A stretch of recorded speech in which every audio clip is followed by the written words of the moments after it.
Hello, we're going to talk about how to use image trace. For reference, I'm using Illustrator CS6. I'm going to go ahead and place an image, and this is just a JPEG image that I got off the internet. So I'm going to place it in, and here we go. And I just had this generic artboard already going. So this is just an image, just a flat JPEG image, not a nice vector like we'd normally have in Illustrator. If we look at the layers, in layer 1 we simply got this linked image. So it's just hanging out. Can't really do anything to it. So what do we got to do? Well, up here you'll notice that it's telling us about this image. And we can choose to embed it, which puts it directly into Illustrator instead of referencing the file. By placing, what I did was reference the file's location instead of making a copy and putting that copy into this file. We can open the original and edit that, or we can image trace. That's what we really want right now. Now we have all these different presets. If I hit image trace without choosing another one, it's going to just boop, boop, boop, boop, and there we go. We get this black and white picture. Well, that's kind of cool, but I didn't really want black and white.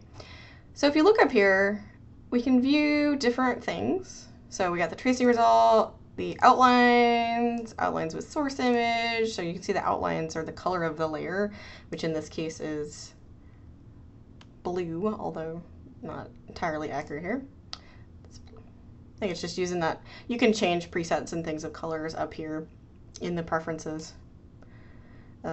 If you have a mint green image, you can change the color so you can actually see it. And you see the source image, so you're able to look and see what happened.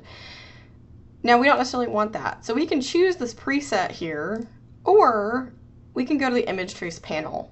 So you can click the panel open here.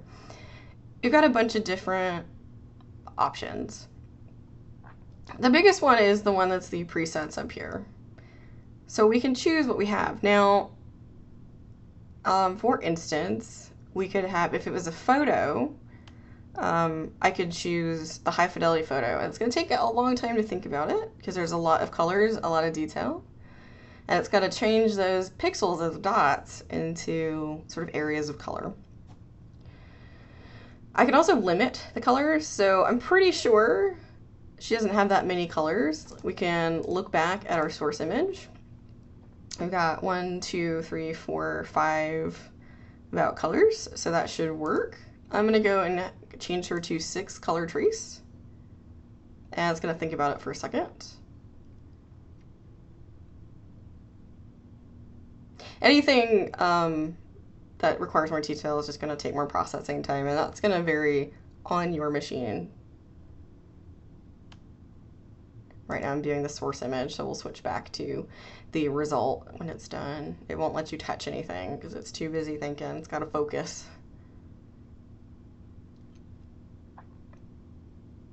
And it's pretty impressive that it can do this at all, transferring one image type sort of into another, and having all these controls over it is a newer thing, not new, but newer, and it definitely makes a huge difference.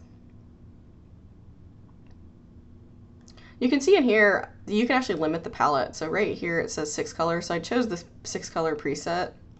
And we've got the number 6 here. That's representing the 6 colors. So I can choose to modify any of these presets. I could crank it up to 12 colors. You know, I can crank it down to 1 color. And let's view the tracing result. So that is the source image. That is the tracing result. Now her eyes aren't the color I wanted. So I can go back and I could crank up the number of colors, for instance. So if I'm like, you know what, let's just say 10 colors. And it's going to think again. So every time you touch something, it's going to want to think about it because it needs to show you. And again, that's going to vary on your machine as to how long that process takes. But hopefully it thought out a little bit, so it won't take forever. I'm doing it in color. There's different modes. You could do black and white or grayscale if you want to. You have a lot of these quick sort of options up here as well to just press it if you like buttons better than menus. And you can have it auto, just like you figured out for me, right? But sometimes that's nice, but you do want to be able to play around with it a little bit. You'll notice also that this says limited palette, so it's only 2 to 30 colors. After this is done, we can see that there's another option, and you can have lots and lots and lots of colors. You can go nuts. Looks like she's almost done. And oh goodness, curve fitting. All right, much better. So we got that because we upped the, no tracing result. There we go. We upped that's the source image. So the line's a little thicker on our trace. Actually kind of like it, but we can play around with that. You'll see the automatic, just based on whatever it thinks. You've got limited and full tone, which is everything. You can also use the document library itself, so its colors. Advanced here, so this is how it's determining the path. So you see that the source image has a thinner line than our trace, and that partly has to do with just the smoothing and all that, how many points it's putting in, things like that. So we can alter that. So if I want fewer paths, this is going to smooth it down. Corners are going to take down points. So let's see, if we take down the corners, for instance, really, really far, it's going to think, see, oh, it thinks hard. It's a little workier there. And this is going to alter, again, the paths themselves. So are the corners pointier? Are they smoother? Like rounder? Do we have lots of paths? Few paths? This makes a big difference, especially the paths, when you're looking at really complicated images like a photograph.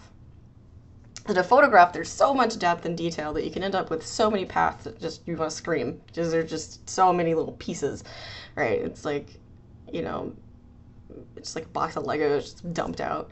Too many things.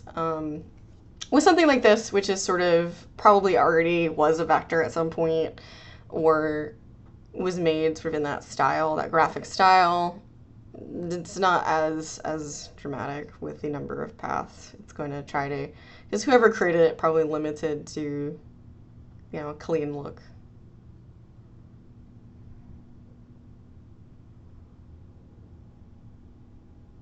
And let it do its thing here. Okay. So source image, tracing result, not huge. And again, she's sort of a vector-based style. Well, she's a graphic, you know. Gonna make a lot bigger difference when you're looking at photos. This is just the way it does stuff. You can always flip it around if it's not giving you what you want. Mostly you can just ignore it. Right now, it's considering white part of the image. If I choose to ignore white, what it's gonna do is consider white as nothing. And that's going to be interesting in a moment when we kind of look at breaking her apart, because the background here, which is white, is nothing, but the pupils we actually want to be something. But we can fix that when we start to paint her in. And you gotta let it think, of course. Basically, it has to recalculate every time. Even though you're making minor adjustments, it wants to look at it's got to analyze the whole thing again. It takes a moment. But I would say if you have a white background, it's often good. You can just get rid of the white background as well. So if I stop this process, we'll go ahead and just proceed with the white background. So now I have the image trace done. I'm just going to hide it over here in case I want to reapproach that. Now, let's look at our layers again. So now instead of being a placed image, I have an image trace, but it's all one big thing. And I can't alter any of it, and that's super frustrating. So what I need to do in order to get the pieces out here is I'm going to go to Live Paint, and let me grab the layer. Live Paint, and oh, sorry. I'm gonna go to Image Trace. I'm gonna expand her before I Live Paint. So image tracing gives you this big chunk of a thing. What expanding does is it takes all those pieces and pulls them apart and then you can release the group. So if we expand her, it's going to think, and what we're going to get is all the little pieces in the layers panel. And it's just going to be one big group, but each piece acts as its own entity, but they're just grouped together, hanging out together. At that point, you can then alter each piece separately by either double clicking to isolate or ungrouping, or you can go into Live Paint. So we're going to look at both of those. Of course, it's thinking, and it's thinking. It's ignoring white. I had to process it. That's better than rendering in After Effects, right? So you just gotta hang tight. Oh, it's just teasing me now. My goodness. I really recommend playing with the settings. It's really fun with different images, right? So you get like a black and white image, like just a line drawing. You get like a sketch that you did in pencil, get a graphic, get a photograph, and they're all going to behave differently. And by playing with the settings, you can really see what you get. Okay, so now our trace has turned into a group. So you can see all of the different layers, right? So I could turn off, boop, boop, different things here. Now, because they're grouped, I have to, if I wanted to get an area, I would need to go double click to go into isolation mode. And you can tell that you're in isolation mode because you have entered the groups. You're no longer on the top level.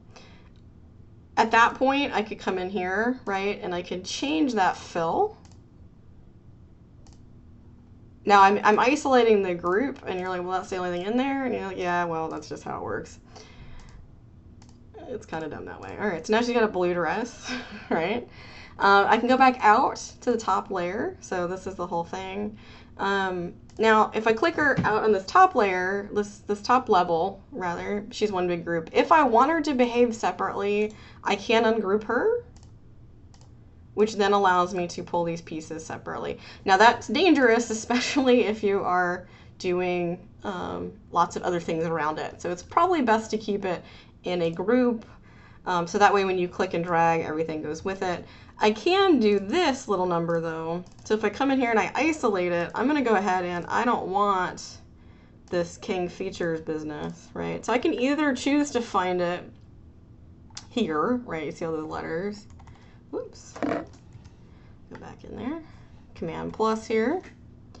I can just highlight this stuff. Oops, let me go into isolation mode so I can be in the group. That way I don't grab the whole thing. Rather not. Okay. And I can delete these things out. Right, so I can grab them and get rid of them. And again, you can achieve the same thing by coming through here, and you can double check by turning things off and on, but these are obviously letters. So I'm just gonna take those and dump them in the garbage, right? So you can find it either way, you can get rid of stuff. Okay, so that lets you alter the existing colors, also altering the existing path, right? So if I'm in isolation, I can use the direct selection arrow. I can come in and I can zoom in here. That's gonna let me do everything I can do with my regular drawing. So for instance, let's look and see how it did her hair here.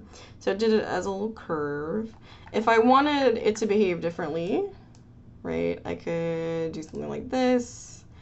I can alter handles. I can move points, right? Everything we'd expect from a vector drawing.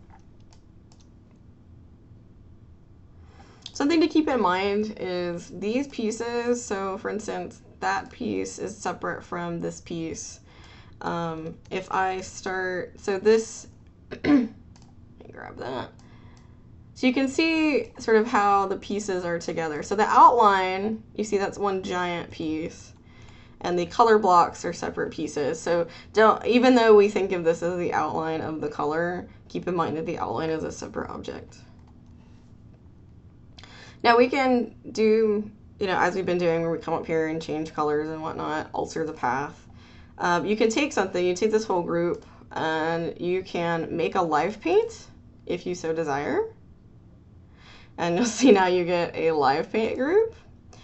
And what that's going to let you do is come over with the paint bucket. Where are you? The live paint bucket. And now I can sort of fill her in as if she were, you know, coloring books and swatches of areas. That, though, does modify the way the trace is done. So, if we start moving things around, you can see that her dress is she's no longer separate puzzle pieces, right? We've got a couple different things going on here.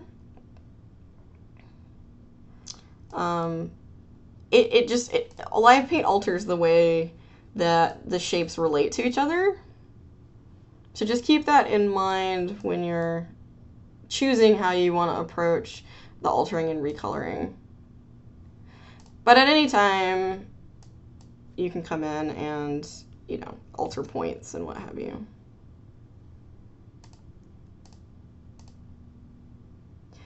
All right, so that's doing a graphic and learning a little bit about live trace and live paint and expansion. So I hope that was helpful to you.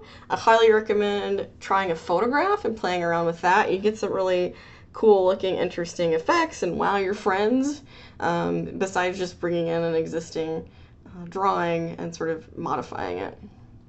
Thanks.